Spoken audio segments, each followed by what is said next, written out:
All right. Good Saturday morning. I believe we're on episode 81 of Hobby Hotline. I'm going to introduce myself. My name is John Newman from Sports Card Nation. To my, to thank you. I did look at that best promo you can get right there. To my right, at least on my screen, there he is wearing that Sports Card Nation shirt, Mr. Jeremy Lee from Sports Card Live. Below him, in age and on the screen is Brody the Kid from the Hobby Life, and to his left is Sam Shuford from Women of the Hobby. Morning, everybody. Morning, John. Morning. All right. Before we get into the meat and bones of topics, the hobby lost a few people this week. And I want to sort of pay due respect. While I didn't know the first gentleman I'm going to talk about, other than a few brief conversations, he was a long-time dealer. If you're in the hobby as long as me, and I think I speak for Jeremy here too, very well known as a dealer. Rich Altman, who was just at the National, and I actually talked to him just briefly. I don't make it sound like we had a 2-hour conversation, but I've had those brief conversations with him. He unfortunately passed away this week, so respects to go out to the Altman family during this difficult time. And I'm wearing my signatures for Soldier shirts, which was the official sponsor or the official charity sponsor of the National in Chicago, run by a great guy and a personal friend of mine, Tim Virgilio. And unfortunately, his mom has passed away. And while it was, they kind of knew it was coming, as we all know, even when it happens, it's not a good thing. So we're thinking about Tim and the Virgilio family during this difficult time. So it's part of life, but wanted to at least pay respects there. All right, let's get right into our first topic. Again, everyone, I'm going to put the link up here shortly to call in, come on, or obviously we can put chats on the screen. Here in, I don't know about Canada, but there's a rumor here in the States about shutting down the second time. We all know the results of the first shutdown, at least hobby-wise, was actually positive. Thoughts if this happens again, and obviously no one wants this to happen again, but with the new strains and numbers going back up in certain areas, they're talking about this being a potential again. If it happens again, I mean, do we? I particularly don't see the same effects hobby-wise as we saw the first time. But if anyone else, wants us kind of give their take, what would they think will happen if this was to happen again? Yeah, I agree with you, John. I don't think the same thing will happen. I don't think the hobby can't explode again. There's nothing more really to explode about it because the prices can't go up. If prices go up, everyone's going to be. It's just I don't think there's really much that will happen. It's already exploded.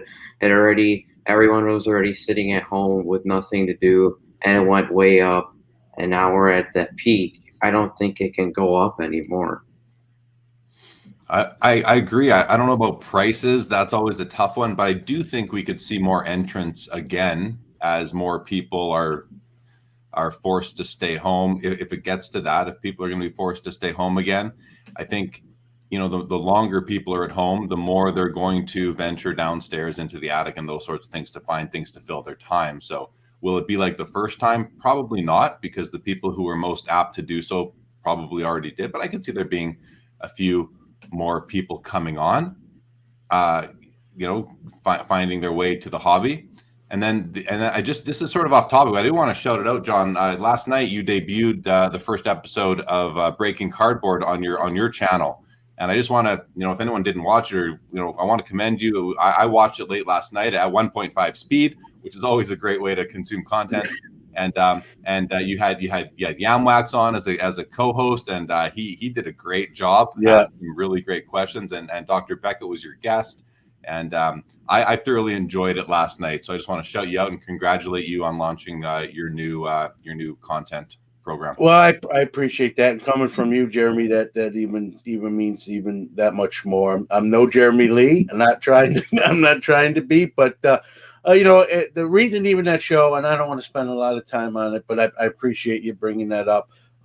That show came about is a lot of the listeners of Sports Card Nation. I've done some special live ones, like episode 100 was live, and folks like, why don't you do more of them, like rather than just for like special episodes or Hobby Palooza. We did one then, and I thought about it. I'm like, God bless you, Jeremy, because I couldn't do one every week, and you go 2-3 hours, so that's hats off to you. I knew I couldn't do it every week, so I'm saying, I just decided let's try to do a once a month, pick a certain Friday. We'll kind of keep it in line with Sports Card Nation. Also, I was trying to be wary of other live shows and not necessarily be on at the same time. Not that I'm going to take away any ratings, but just out of courtesy. And I picked Friday, and I said, well, let's just do the second Friday of each month. And then I said, you know what, just to get someone else on the screen and a little bit less of me, let's have a co-host along with the guest. And that's sort of how it came about. The first one, I thought, like you said, went pretty well. Yamwax and Dr. Beck. I don't know how you follow that. So now the real pressure is on for September, and but we'll see. But everyone, whoever's on the show, I appreciate all the guests, and it was a lot of fun. It was fastest hour I've ever done, and that's probably a good thing. So thank you for watching, and anyone else. It's going to be on YouTube, so if you didn't catch it live, you can catch it Memorex, and I'm going to release it in audio form probably in a day or two on the normal Sports Card Nation platform. It'll say Breaking Cardboard episode 1. So thank you, Jeremy, for that. Sorry to throw us off topic, but I just want to shut you up. No, we're good. So I kind of agree with you too, Jeremy, on the effects. I think maybe it'll bring some more people back in that are back home again.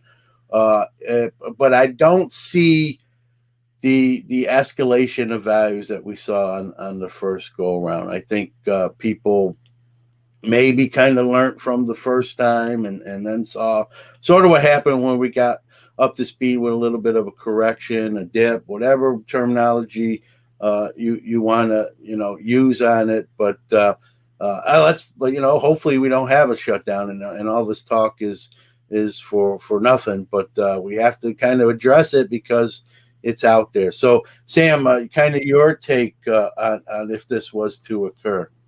Yeah, I just piggyback. I also tuned in last night, so congrats on your first inaugural episode. But my thoughts on this are, yeah, like I kind of agree with you all. I don't really think it's going to take the boom that it did earlier, but I am a little curious as to those people who are now becoming adjusted to going to in-person shows each week, or some people, there are a lot of shows happening now in person. So those people that are going to shows in person every week, like how is this going to impact them if these shows stop happening? So I kind of think it'll be a mix of new entrants, but maybe we might see some people leave just because I think people are getting a little bit more used to the in-person transactions. So to see that kind of go away would be interesting. I have one more comment to make on it, is that, you just sort of mentioned the dip, John, the correction, whatever we want to call it. I've been sort of hypothesizing that the reason we've seen that is because a lot of the new entrants into the hobby, and by new entrants, I mean people who've come in, in the last 6 to 24 months type of thing. I think a lot of them in 2021 have become a lot smarter about the hobby with experience and with seeing some cycles and some mini cycles and that sort of thing. And they're learning that really rarity and scarcity is the most important thing outside of the subject of the card. That's what's really important. So all these commodity cards are really what has led this correction, if you will. Meanwhile, the truly rare and scarce cards haven't really been impacted. If anything, their values, we keep on seeing new records, and they keep on going up in value, or at least we're seeing the prices continue to rise for the truly rare cards. So I wonder if with a new shutdown, will will the hobby, being the newer entrants and the veterans, continue to put more of their time, efforts, and maybe financial resources into what's truly rare instead of the commodity type cards? And will that cause a further divide or polarity between those two types of cards? So maybe pushing the rare even higher and pushing the common even lower. I'm making it up as I go along, but I could, the more time we spend thinking and hobbying, maybe the more we push those cards towards where they really ought to be in terms of value. And just piggybacking off that, I agree for the most part. And I met some people in Chicago that were self-admitted, hey, I'm pretty new. I've been in the hobby less than a year, and a lot of them were getting into vintage or already in it and buying more at the show. And a couple of them, I'm paraphrasing here, but a few of them said, listen, there's just not as much of this, and if I'm going to spend my money, I'm going to try to put it in something that maybe there's real scarcity, if you will, instead of the term we hear, manufactured scarcity or artificial scarcity. And I even had one gentleman tell me he really doesn't even know he's in his early 20s. He's like, I know these guys are Hall of Famers, but I couldn't tell you their stat line. But I'm learning that stuff as I buy these cards and research, what to buy or look for. And so, like you said, people are learning, whether you knew, heck, I'm old and I'm learning every day. I think when we stop, especially where the hobby is today, if you're not learning something almost every day, you're probably not trying hard enough, or you just didn't do anything that particular day. So yeah, it's the hobby's changing daily. From I'm the old guy. I know Jeremy.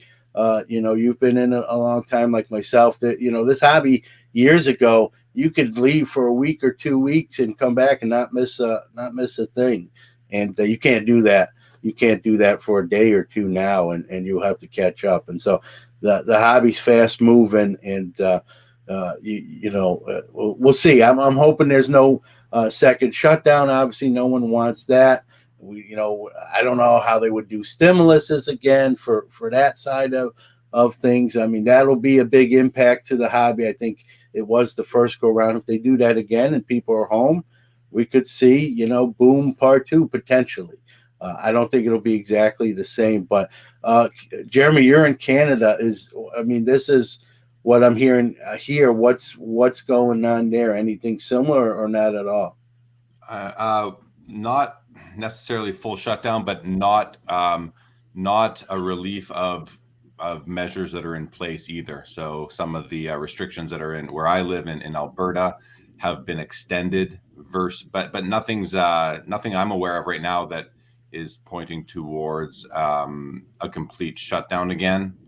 But I also haven't been watching the news very much in the last few days up here. I've just been busy from wake to sleep every day. So, what ultimately happens is that whatever happens in the U.S. makes its way into Canada, and we eventually sort of encounter the same sorts of things. So, it was funny when I was able to go down to Chicago. I was able to cross the border and go to the National, as many of you know, earlier last month, and I thought it was interesting that flying over the border is no problem. I had no issues getting there. There was a lot of people didn't want to go because they just weren't willing to go through whatever hoops you had to jump through to get over the border. But flying is no issue. Driving is where there's a problem. When we talk about essential workers and essential travel, it only applies to land travel. It does not apply to air travel, which blew my mind, but also allowed me to get into the States for the show. So, but as far as how it is up here, it's I think these variants and the we have the same sort of psychology up here as Americans do. We have people that are going to wear masks and are going to get vaccinated, and then we have people who are anti-vax and anti-mask. So it'll eventually be similar. Yep. All right, let's go on to topic number 2. I'm actually moved it up from where I ranked it pre-show, but it's making a lot of news in the hobby. I kind of put two things kind of together: the game used fabric controversy, where but let's be honest, mostly on the Panini side of the house, where it says this piece of jersey is not affiliated with any specific game, event, or even player. And so and it's appearing in some high end products. So a lot of people are hey, I pay for a $5,000 box of National Treasures, and I get, a fabric card basically that just says, who knows, maybe where this come from. And then most people probably heard of the LaMelo Ball and Miles Bridges autos pretty much being dead on, and people wondering how that happened. And this is not really new. It's just it gets ramped up when the latest things come to light. So it's not a good look, obviously, but things are selling out, so it's not affecting the bottom line. And that's always been my take, right? If you want to change, I'm not giving manufacturers a free pass, but if we want to see change, we have to speak with our purses and wallets. And until that happens, change is not always going to be on the horizon. So as long as people keep buying these products, that's really where the bottom line is. And anyone else want to chime in on these? I kind of put these topics together. Yeah, I think the one thing you have to realize when you buy products and you pull a rookie relic, you can't. I don't think you can really expect anything rookie to be game used. It's just the guy was injured half the year. Lamelo was injured half the year, anyways. So the guy has only played 40 games or something to defend Panini, but in football, they can't really do anything about that. They only play 16 games. I mean, that's hard to get game use stuff when they're only playing 16, now 17 games. And then about the autograph thing, LaMelo basically, it looks like he changed his autograph out of nowhere. I'm looking at a collegiate product, and he has L, M, and all this stuff. And now it's just MB. But I don't know. Michael only signs for Upper Deck. He does not sign anything for Panini, and it looks like LaMelo knows how to write a little neater than Michael or Miles, excuse me. But I don't know. I think it's just initials, and it's similar. I don't think that. I mean, who knows? He could be handing Michael or Miles. I keep saying Michael because of Michael Bridges, but he could be handing Miles all the cards and he's signing them in cursive for him. But Miles also does add his number, and LaMelo does not add his number. Another thing, but I don't. Who knows? That's kind of a mystery.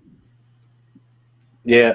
Well, you're seeing a lot of these athletes go to just writing their initials. I mean, how many times we see, a signature now, and it's almost like one letter, and so they're getting, they're being asked, and I don't want to have a pity party for them. They're getting paid too, but they're being asked to sign thousands upon thousands of cards and stickers, and they're probably at some point just saying, "Hey, how can I make this process smoother, quicker, and be done with it?"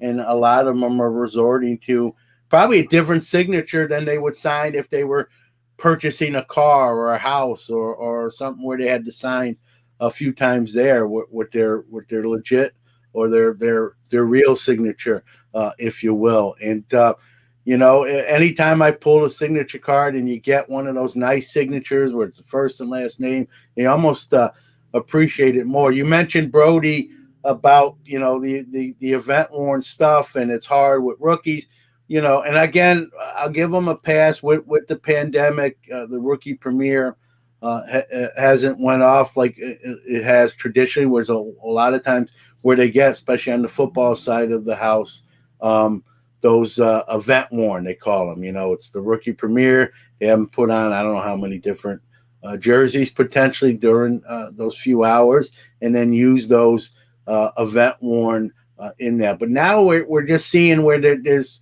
really there's no guarantee. It's just, hey, and I heard someone say at this point with those kind of relics, you just hope you get something colorful. Like it's not really worn by the player in the game, so the premium's in that it's 3-color, not event worn or game worn, and so that's where sort of what you hope for in the very least. Sam or Jeremy, and your turn here if you want to chime in on these topics here. I guess the only thing I have a question on is, has National Treasures historically included these game use patches, or is this a new thing that is now non-event worn? Yeah. Go ahead, Jeremy. If I have enough money for the National Treasures, I can answer that question. Well, go ahead. Well, I'll just jump in hockey for the Cup, which is the highest end product there. There's been very few players in the 16 or 17 years that the Cup has been out, 15, 16 years. There's been a handful, 5 maybe players altogether whose patch has been game worn. Most of the time they are player worn from photo shoots, which the hobby is just accepting of. And then, but I think, John, you hit it on the head there when you said there hasn't been a rookie, the get-together premiere in hockey. It's called the Rookie Showcase, where the card companies get these guys all together with the jerseys, and they have them put them over their heads. They put them on. They snap a couple pictures. They take them off, and they chop them up. But in the pandemic year, they haven't been able to have that event. Yeah. So now you're seeing and I haven't read the back of the LaMelo NTRPA or any other player from that set yet, but apparently it says something like the fabric on this card is not guaranteed to have anything to do with the player on the card. So while the hobby is up in arms about it, as I would be, I get it, you have, it's just a design element at that point. It's got nothing to do with the player. And it's still a nice enough design element, but that's all it is a design element. They had no other option except to delay the release of the product for at least a year, which then people are going to say, well, it's not a rookie card anymore because it came out a year later. And there's also business issues there, cash flow and all these sorts of things. So I think it's a one-off thing for 2021. And because they had very limited opportunity to put jerseys on the players. So that's sort of my thought on the jersey piece of it. I saw a comment that, they should be in an optimal world, every patch should be game worn. And how do you dispute that? Of course, that's optimal, but that adds so many logistical issues to the production, and that means cost increases as well. And people, how could they go up in price even further? Well, they could. But sorry, Brody, back to you on what you discovered. Well, I just wanted to say that I found a guy similar to what the situation is with LaMelo Ball. Patrick Mahomes changed his signature completely. It used to be, when he was a rookie, P and a TLL, and now it's just pretty much a P and then a double Nike swoosh pretty much. He completely changed it because the swooshes probably takes him at least a couple seconds less for each signature. And I'd also about the game use stuff, when you look at Topps products, all the veteran stuff is game use because they do baseball and there's 162 games. They can make a lot of game use stuff. But the rookie stuff is always player worn, no matter what product. So it's hard. It's hard to look at that LaMelo Ball card and really get mad about it because he's a rookie and it's not enough time, like you said, costs and stuff like that. Yeah, that's pretty great. Not sure where that echo is starting to come from, but I think it's Brody. I'm gonna blame Brody. He's the youngest guy in here. That's how we work. So All right. So, John, just mute us one at a time and let's figure it out. all right. Hello, hello. Is it me? No. Who's muted? Hello, hello. Brody, say something. Hello. All right, Sam. Hello. Hello, Oh, hello. maybe- Okay, we're Yeah, better.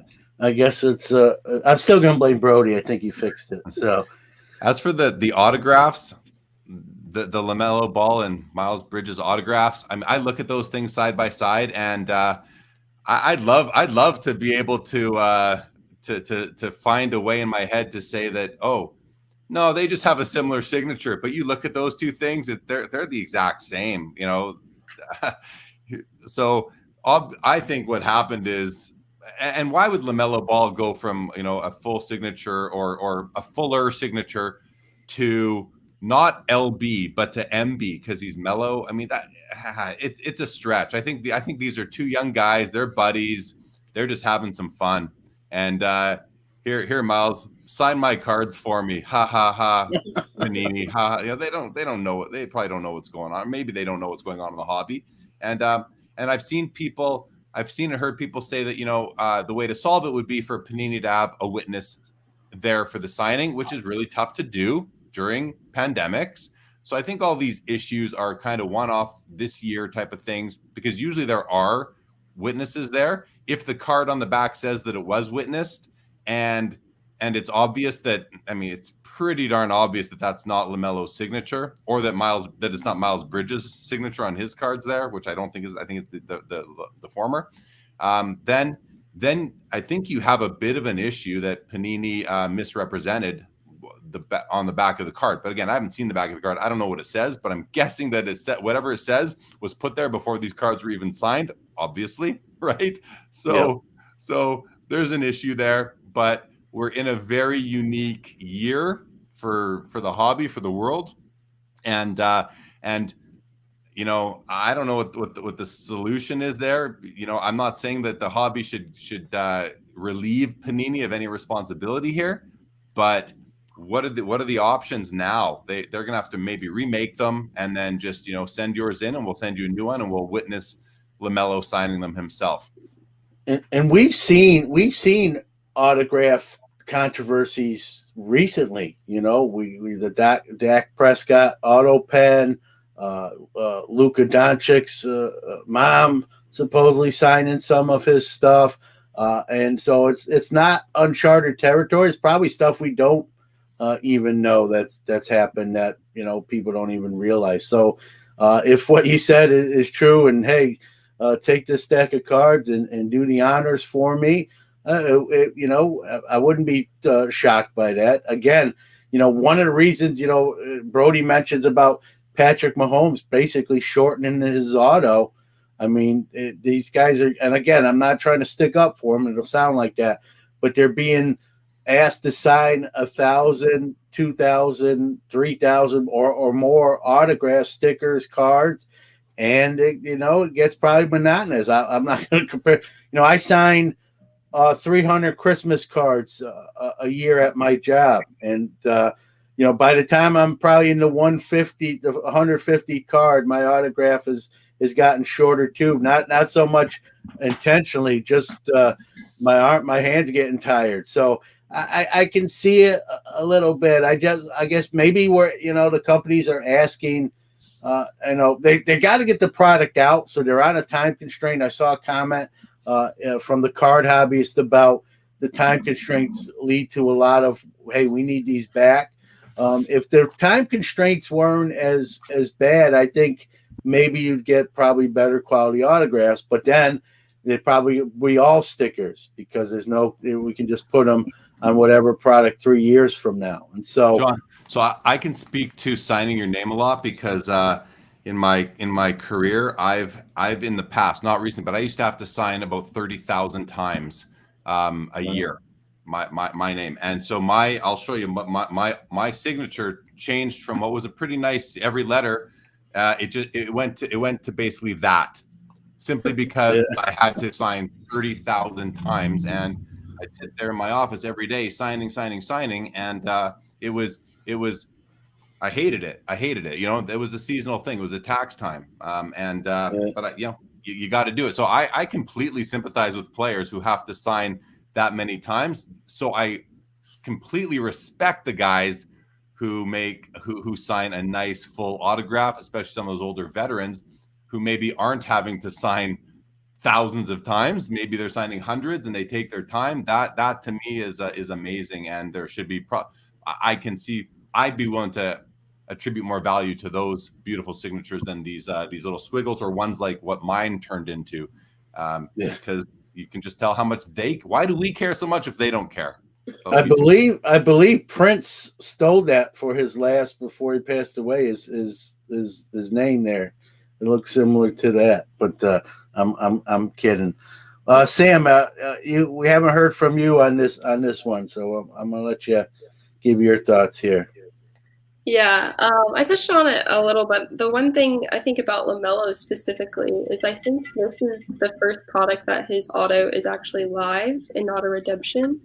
So I think there was a little bit of an issue getting LaMelo to sign in the beginning. Like there were rumors that I think like LaMelo wasn't ever going to sign, blah, blah, blah. So, I mean, I think it's good to see that maybe he's signing, maybe he's not, but that they've at least got his live autos, because I think in all the prior products, it was just a redemption. So I guess we're moving towards progress in that in terms of LaMelo from that angle. But yeah, and adding to that, he probably figured, well, I'm signing all these autographs, and they keep being redemptions because I can't get them done in time.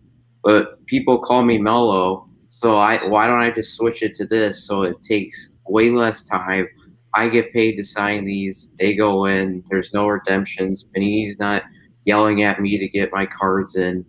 Well, it could have just been a win for him.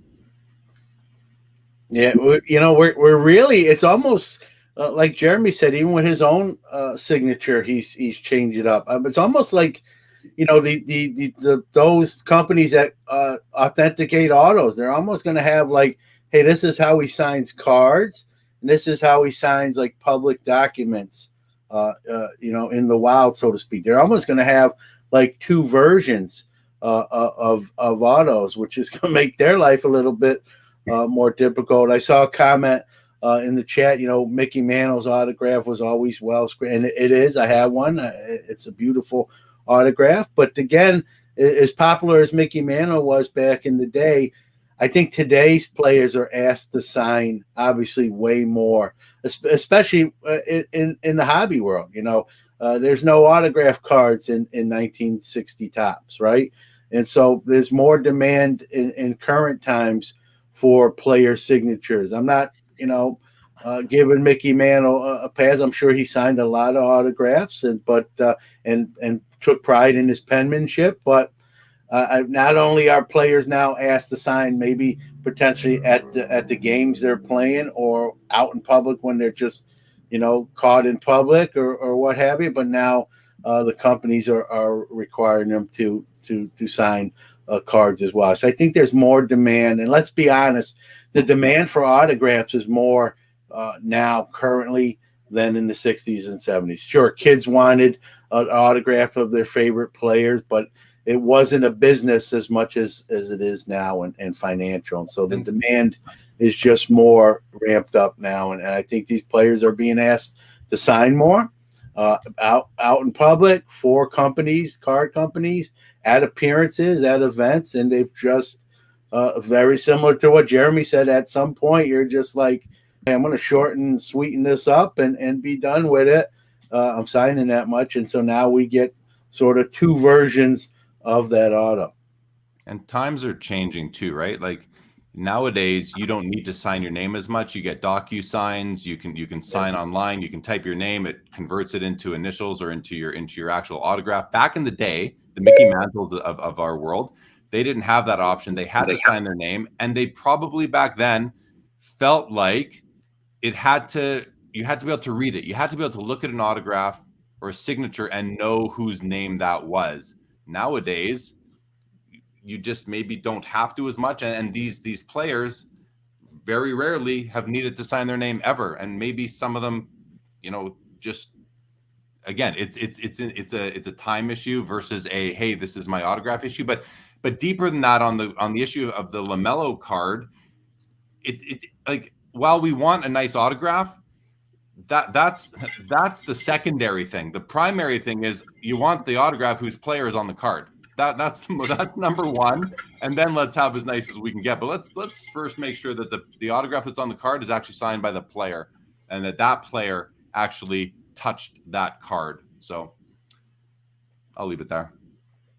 And even with going back to the game used, like the patches and the swatches, a question or a comment that Ryan Nolan from Breakout Cards posted on his social media: should these older game used event cards where like the patches are from actual game worn game used, should there be now a premium on those, because those are pretty much authenticated and real, and now we're seeing an influx of, we're not sure what event? Should there be a premium on those patch cards of the past where we know that's an old vintage jersey with a pinstripe? You can tell by looking at it. It's authenticated on the back, and so is it? Can we put a premium on those? Can a dealer say, "Hey, listen, this is Topps even does the hologram where it tells you what specific game that's from." I have a Conforto one like that, a patch card where he went 4 for 5 in that game where they got that patch from. Can we say, "Hey, there's a premium on this because it's that specific to what game it was actually worn"? I mean, of course, and that isn't a new concept. That's been since the middle 2000s, where we started seeing the first photo shoot patches or jerseys, and people who were who caught on to that were already saying, I'm only collecting cards that have a game used patch on it, and that assumes that what it says on the back of the card is accurate in the first place, and I mean, that's all we have to go on, really. So we've had patch investigators for over a decade trying to make sure that what the card company says is on the card is actually on the card. People who know the complete history of a specific team's patches, logos, jerseys, types, manufacturers, all of these things. So I completely think there should be a premium placed on game used patches. I mean, that's so much cooler than something that was player worn, which is cooler than something that was just off the shelf, i.e. what we call a manufactured patch, which again is simply a design element. It's just a way to use up the real estate of that 8 1/4 square inches. So the answer is yes, there should certainly be a premium placed. And if you have two players who are basically the exact same in terms of hobby love and popularity and values and other cards, and one has an RPA that is game worn and one has one that is not game worn, I believe that a seller would legitimately be able to say, well, this card's worth more because this patch is game, because more people are going to want it. I know a guy who only he buys the Sidney Crosby Cup RPA because it's a game used jersey or a game used patch, whereas the Connor McDavid isn't. He's willing to pay way more for the Crosby than he is for the Connor on that particular brand, simply because it's game worn. So to me, it's an obvious yes, but I'm just one opinion, of course. Yeah, I agree with you too. I mean, I have both in my inventory, and I mean, if you have both, or you're going to purchase something along those lines, I think you're obviously the demand for something that's game worn, like you said, Jeremy, or where there's provenance to it. You're gonna want that more than something like, we're not really sure, but it's colorful and the player's cool, right? So. Yeah, I think so. And but I think Ryan's point, I don't want to speak for him, but I think he's saying there's going to be an uptick. We're going to see more of a sort of a rush to acquire those, and values are going to go up. Much like analytics, you're going to see some of those type of cards, especially key players. You know, in hockey, you mentioned two big ones right there in Crosby and McDavid, and so some of those key, you know, even Mano patches. You know, there's really game used, and then there's old timers day game used patches, and you can kind of tell the difference because the old timers day ones are really clean and bright, and obviously the vintage game used ones are a little bit faded, and the fabric is obviously different. You can tell there's more wear and probably tear. right, because this instance is going to shine a light on it, right? And it's going to maybe be the catalyst for the greater hobby to turn their attention to it. And yeah, he's I think it's an astute comment. As I said earlier, it's nothing new, but it was also not something that a lot of attention was placed on, you know, or enough attention was placed on. And now I think that hopefully, I don't know if it's hopefully, but I think that one way or another, it's going to it's going to now shine a light on it, and we'll see that happening, manifesting itself. All right, we got Brad reporting from a Texas card show, so it's not Dallas, but let's get kind of a live look in there from Brad. All right, Brad, where are you? I'm in East Texas. I'm in Texarkana, Texas, at a card show. What's up, Brody? What's up, Brad? What's up, big dog? Sam, nice to finally meet you. Hello. So you're set up. You're set up, right? Yeah, I mean, I got wax behind me. I got cards in front of me. I'm first time behind the booth, man. Yeah. So this is your rookie debut as a dealer. It is. It's my rookie debut. I need an RC logo, like right down there. Go ahead and work on that. Yeah. So how's it going? I mean, what's the vibe in the room?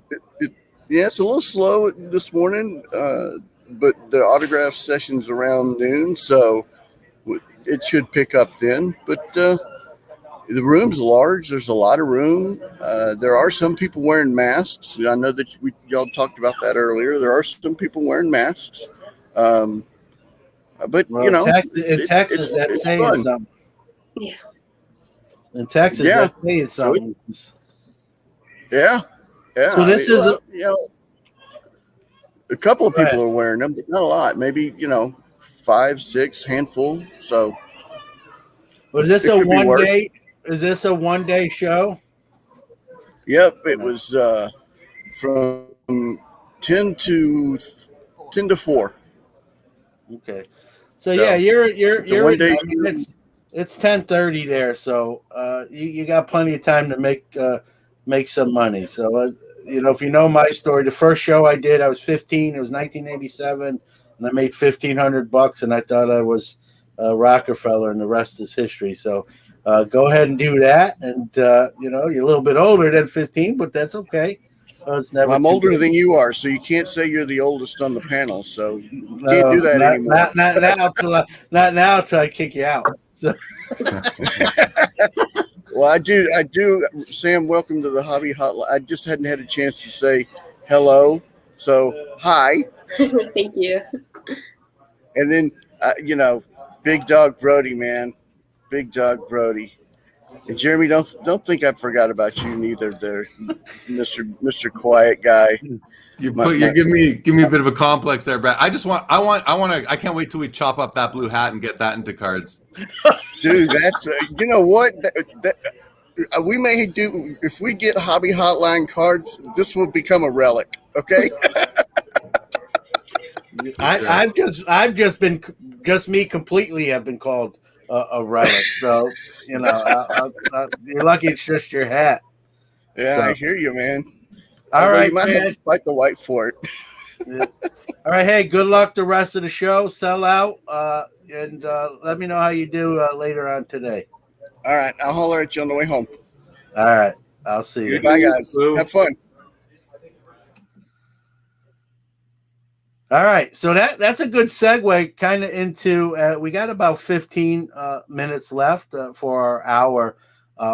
Everyone on the screen here was at the National, all four of us, along with many other people. Obviously, just kind of So we're a few weeks out from the show ending. Just some thoughts looking back. The national they didn't announce. I didn't see any official attendance figures. They just announced that this was the second most attended national, where many thought it would take the number one slot. They're claiming it's the second, but it's the most ever attendance on day one. That record was broken.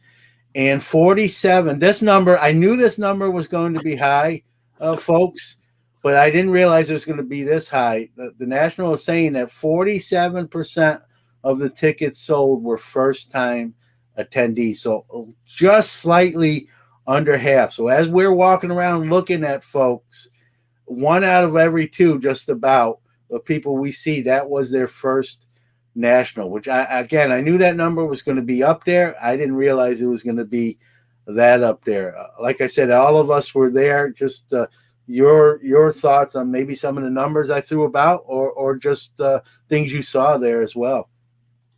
I'll just say that on the Wednesday, the first day, what you spoke to, I wasn't at the 91 Anaheim show, but that was my 13th national, and Wednesday was busier than any moment I'd ever seen at any national that I've been to.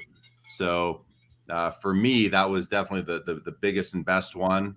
And the other thing that not a lot of people might realize, especially those 47% who were there for the first time, is that if you remember, the main room, there was that entrance into where Brody was set up and the autograph pavilion. There was that whole other room now with vendor booths, which in 2019, that was the Breakers Pavilion. Mm-hmm. Now the Breakers Pavilion was pushed back with the main stage to that other room that was just behind it. So in 2020, they expanded the show floor for vendor booths to include what used to be the Breaker Pavilion.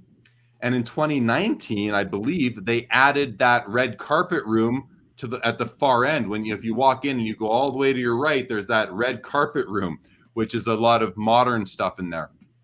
That was new in 2019. So the show, it expanded in 19, it expanded again in 21, and there still wasn't enough room for everybody that was in there. So yeah, it was for me, a 13-year national veteran. It was certainly the busiest I'd ever seen it, and the most fun, which I think a lot of it has to do with what it says on the back of my shirt, that the hobby is the people. Yeah, it was a lot of fun. I mean, I think one thing that I really saw was a lot of people like Dave and Adams, the big dealers, were selling more singles. Obviously, they still had all their boxes and stuff, and there was a lot of giveaways and stuff, and it would get pretty crowded at some of those booths. But I think the craziest thing was that Jeremy was the only person I had to look up to talk to. Well, I'm scared to admit this, man. When I saw, it wasn't the first time we'd been together, but I'm shrinking in my old age, and obviously you're still growing, and it's not next in Atlantic City. I'm going to be looking up to you, Brody, and that's a scary. Just don't beat me up, all right? We like each other, so just promise you won't beat me up. But that's funny. Yeah, I knew Jeremy was tall. I didn't realize he was that tall, but. It was a great meeting him in person for the first time. Obviously, like the tagline, the hobby is the people, and I think the national, a lot of that is meeting people, networking, and that's a big component of what the national has become. Talking about first time at the national, it was Sam's first time. I know you've talked about it on your show as well. Kind of your thoughts, and was it my first time, believe it or not, for as long as I've been in the hobby, was 2019. So this was my second, as crazy as that might sound. And what I thought it was going to be in 2019, Sam, and watching videos of prior nationals, kind of get a feel. And then you get there and it's even more immense and past what you have a picture of in your own mind. Kind of speak to that. I'm sure you did the same thing. This is how I think it's going to be. And then you get there. And what was that like? Yeah. So I was one of the first timers there for sure. I was just there Friday, Saturday, Sunday. But yeah, it was very crazy. I'm not really sure what I had expected. I don't know. Honestly, it was a bit darker. Like I kind of wish the lighting was a little like it was kind of dark in there. That was a little different to me. I feel like the Dallas show, it's super bright. There's big lights everywhere, but so it was a little dark. But I thought it was super crowded. I actually would say though my favorite day was probably Sunday, just because Friday and Saturday I felt like I really could not even get to a showcase to look at it like without Yeah. having to wait, one, two people in line to look at a showcase. But Sunday, it was kind of quiet, and I kind of enjoyed that. So I kind of liked the a little bit of a toned down atmosphere. But yeah, Friday and Saturday it was popping. I know like the corporate booths, they were doing all kinds of stuff. It was so loud over there. They had all these breaks going on and everything. But yeah, it was a great experience, and I would agree. I mean, the hobby is of people like this is my favorite part was just meeting everyone. So that was great. And then I can probably say I will always be looking up to everyone. I'm like 5'3", so Not to Brad. Sunday. To speak to your observations on everyone's on Sundays, and I see Logan says that Saturday and Sunday were normal. Yeah, I definitely agree on the Sunday. Every card show any card show that's more than a day long, Sunday seems to be the day that the vendors they pack up early. The card show promoters don't like that. It actually says you cannot pack up until the end of the show, but people just ignore that and do it anyway. And this time I thought to myself going in, I thought, you know what, this is going to be great. Sunday's going to be busy. The vendors are going to be busy right through till 5 o'clock. They're not going to pack up early. Well, boy, was I wrong.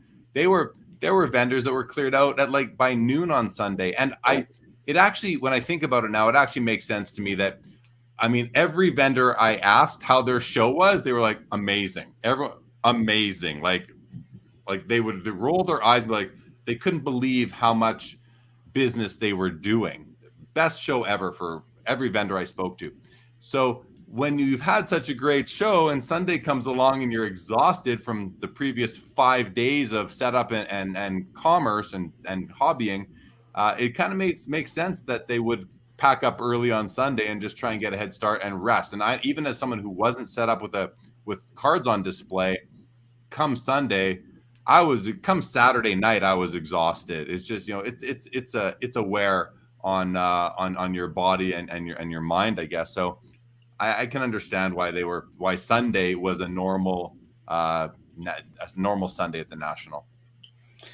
Yeah, it's a grind. You make a great point, Jeremy. Whether you're set up as a dealer or I think it might even be tougher not being a dealer. No, I'm not trying to be disrespectful for them, but you're walking around probably a lot more not being a dealer. So you're wear and tear on your feet and your knees, maybe a little bit more. But 5 days, it doesn't sound like a long time, but it's a grind, and it's you're talking about 10 or 12 hours of interaction. It's not like you're not doing anything, and so I'm old, but I'm still trying to catch up on sleep. I'm trying to work in my weekend naps to get back on equilibrium. But Sunday, I know Sunday's been mentioned. With how busy the show was earlier, I actually expected Sunday to be busier than it was. It was actually pretty quiet, like Jeremy and Sam said, and it was a good opportunity. It's funny because it's usually the day at most shows, not just the National, where I'm not set up and I'm just a consumer. I like to go that last day and get some last minute deals as dealers want to make some last minute sales. And so I did buy probably the most stuff I bought was on Sunday. Obviously that you want to get there early and do that. And like Jeremy said, dealers are starting to wrap it up and take cards out of the showcases and put covers on boxes. And so that's the risk you take when you wait that long, maybe to get into buying mode as a buyer. And so, but Sunday was quieter than I thought. I expected it not to be Saturday by any means, as people get back to the airport and head home. But I thought it was going to be a little busier. So for buying, it was kind of a nice thing, like Sam said, to get in front of a showcase that Saturday you'd have to like box out like you were playing basketball and get in there. So that's a good thing. A lot of people, that I spoke to weren't even going to be there Sunday, like just as people attendees. Like Saturday's my day, and Sunday morning I'm going to eat breakfast and head home. So that's obviously why Sunday's going to be a quiet day, a quieter day as people get back to their homes, work, and lives. So, Brody, this is 4 for you, right? Am I right? Mm-hmm. Three of them being all in Chicago, which is right in your backyard, man. That's got to be nice to be that close to the Hobby Super Bowl, as I call it. What, as someone who's been to 3 Chicago Nationals, what's your assessment on the most recent edition? Yeah, obviously, like we said, it was the most craziest. But I've been to 4 and 3 of them were in the same spot. It didn't feel the same to me walking into the show floor because I knew exactly what it was going to look like. I knew where Panini was going to be and Topps was going to be. I knew that there was that secret room in the back with the red carpet, and that's like the best place to be because your feet are really comfortable. But yeah, it was craziest show. The biggest thing I took away though was starting a new web show every Friday, and it's called The Nation of Sports Cards, and our tagline is "People are the hobby." Well, I wish you luck. If you ever need any help, Brody, a text or a phone call or a Zoom meeting or a StreamYard meeting away. But that's funny. You're getting smarter and funnier as you get older and taller, as I found out this a few weeks ago. But John, Logan gives the best tip so far for just your physical your body at the National was go to the Topps booth. They did have the best guy. When I had to go from one end to the other, I made sure to walk over that carpet because it was like walking on clouds. It was your body thanks you. The top staff, they left there as they came in. Everybody else had physical pains after the show. Logan said he had trouble riding his bike after the National. No doubt. Yeah, that Topps carpet. I want to find out like the brand and what it is and order it for my house. Yeah. And just have it in my living room. I have hardwoods, but I'd almost get rid of my hardwoods and put that in my living room. I'd never leave the house. Yeah, it was. I was there quite a bit. That's partially the reason. A few other reasons too. I'm surprised they didn't kick me out for like loitering. Hey, you again? Like get out of here. But and they do have the best carpet. There was another blue carpet that would win second place in most comfortable carpet, but the red carpet definitely takes the cake, and I think each year we're going to see more people standing on it. It's it's the mall equivalent of those recliners that you put quarters in and it massages those massage chairs you see in malls. I think it's the airline lounge. Yeah, the airports. So that we're Atlantic City is on the clock for me. It's not as close to me as Chicago is to Brody, but it's going to be drivable for me, so I'll be able to bring, let's say, more stuff. It'll be a trip my wife will make and my son because it's drivable and they can spend time on the beach. My son will probably be 50-50. He'll go to the show with me a day and then take a beach day where I'll be at the show every day. So I'm looking forward to Atlantic City. I know some people, it's not their favorite venue. I've been to Atlantic City, but not for a national. So I'll reserve any kind of judgment because I can't give one, but proximity wise, I'm looking forward to it. I'm assuming everybody here is planning to attend, and any thoughts as we go, get ready. The countdown started the minute the Chicago show ended. Each day we're one day closer to Atlantic City. What say you guys? I say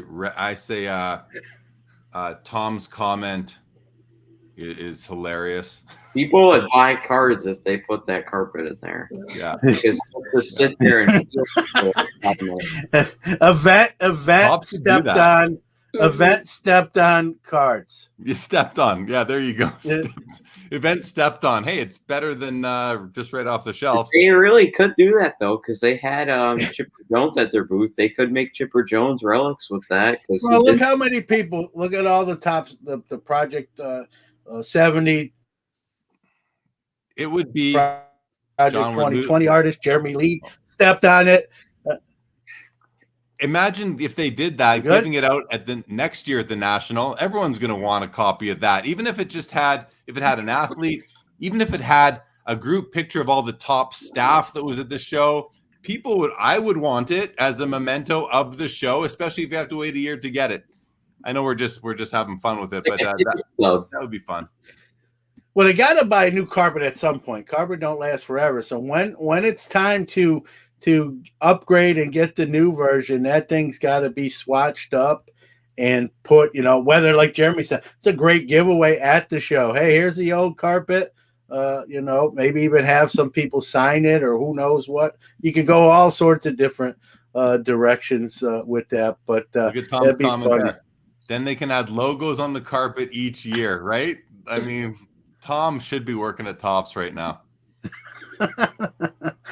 So, yeah, I'll have to tag them and see if they can. Maybe they'll steal that idea. But carpet don't last forever. So when that life is up, let's see some cards, and look how many people stepped on it. Celebrities, actors, athletes. It is some provenance there as well. So we're up against it. We went a little bit longer, not too bad. So any kind of final thoughts before we close it out? Well, I'll just plug my channel for tonight. I've got the founder of Whatnot joining my show on Sports Cards Live channel this evening, Grant LaFontaine. And then on my after hours show, hobby industry insider Dave Slipka will be joining me. So that's going to be a night of fun this evening. So I invite everybody to come check out Sports Cards Live this evening. Yeah, I've also got a show this evening called Sports Cards on the Minute. It's my first episode. I'm interviewing Carvin Chun from Upper Deck, and then after I have a show called The After Hours of the Sports Cards Minute, and I'm interviewing Jeremy Lee. I can't wait. I don't know what you ate for breakfast this morning, Brody, but let me know what it is, because it's going to be on my menu. I'm honored to be on one of your first episodes, Brody. That's a true. Thank you so much. I don't really have too much going on, honestly. So watch these guys' shows. Well, you got one coming up at some point. So Women of the Hobby, definitely want to plug that. I'll just mention that tonight. I'm wearing John's shirt today, and tonight it'll be a surprise, but might want to. There you go. All right, everyone. Thanks for joining us. Stay safe, be well, and we'll see you on this show next Saturday. Thanks, everybody.